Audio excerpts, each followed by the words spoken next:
I'm going to talk a little about color choices. It's one of the things I get a lot of questions of, why did you go with that color? Why did you decide to do this? It's something that I don't do on paper. It's something that I do in my head before I color a piece. So this is kind of like me saying this is my brain dump. When I get a cover like this from Jim, it was for Immortal Man, one of the main villains with one of the main heroes, and they're fighting each other.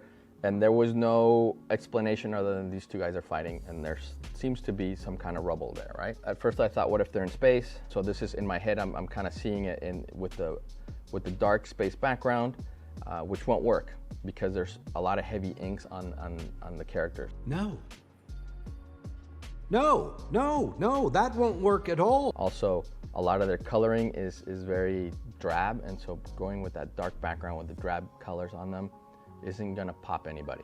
I find these black uniforms very drab. In my head, I'm discarding it. I'm switching to something a little more drastic, going with red. It pops them a little bit better. The main concern now is that that character has red in her as well. I'm gonna lose it, especially if I go really bright with the reds in the background. Her metallic, darker reds might get lost, pulling the value back down, right? So red's a very, very strong valued color. And so by going to orange, I'm pulling the value down, but keeping that same warm feeling. What I'm gonna do is I'm gonna wash the characters in with a cool color to create that contrast colors, right? The complementary color relationship is what I'm gonna play here. So blue and orange, complementary colors is what I'm gonna do. And so what I've done is as I render through, I'm keeping a lot of that in mind. I pushed that background to an even brighter color and brought in a little bit of a more analysis thing, all right? And so I'm just like, I'm exploding the two relationships here, right? The background becomes, it's back there.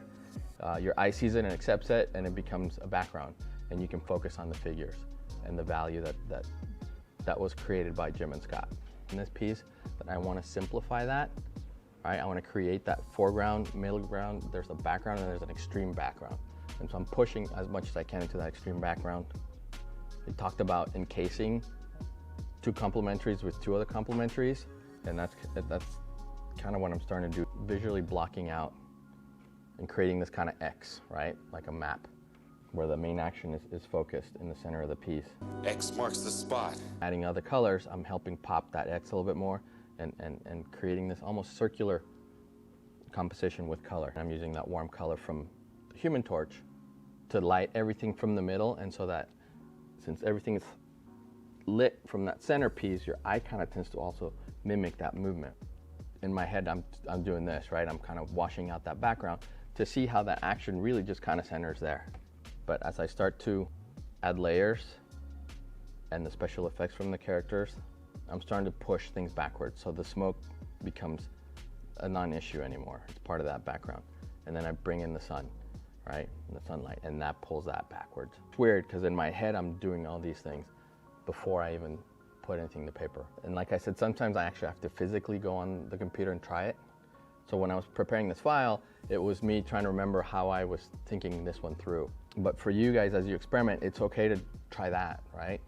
Put your inks down, put a wash, or just a background color, and then start to kind of carve out those different shapes. Trying to render the thing completely before you even think of what you're gonna do with Mr. Fantastic or the Torch.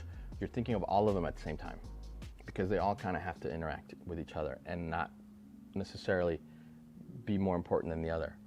And again, I'm starting to see this visually and trying to break up the planes. Okay, so how am I breaking the plane? So if it's a night scene, the farther something is from you, the darker it will look. Just like in a day scene, the farther something is from you, the lighter it's gonna look. Because it's gonna be, at night, it's gonna be more in shadow. So it's darker. And so what I'm trying to do here is I'm taking that extreme background is the sky. The background is those far statues, and so they're a little bit of a lighter red, because it's closer to me. And then these statues or tombs that are closer are even lighter because they're closer to me, right? We're at night, and so as things get closer to me, they get lighter because I can see them better, all right? And then I'm gonna pop Batman. And I'm just gonna basically use a saturated blue on him to counter all that other red that's happening around him. But the Batman has a talent for disruption. I'm talking about Batman's in the foreground, and then as I'm moving back, I'm seeing these layers of the different objects, right? So it's about taking something that's given to you like this, and in your head you have to be able to pull it apart and be able to color it so that you can create those layers or those planes. Thinking like this, whether you're coloring a cover, a panel, a page, right, will go a long way to give your art that extra push that it needs. Because you'll work with artists who ink everything at the same line weight, which makes this job a lot harder, but very, very necessary. So I created this graphic here to show you, you have to think this way. You have to see it, not just it's presented to you, but you're almost like if you're the director, you're moving the camera around the set to catch the angles and what's doing what. I'm lighting him with a very bright light, okay, and using that light to kind of accentuate some of the statue. Now I'm going to use value, right? Since I have so much red going on, I'm going to start to use value to pop things. Very slowly taking that, you know, it's a creepy graveyard, I'm going to put fog. And that fog is going to be between me and Batman, and it's going to be between Batman and that first set of statues, and that first set of statues and the second set of statues. And at some point that fog is overlapping, and that's what I'm creating literally and visually here for you, is that, right?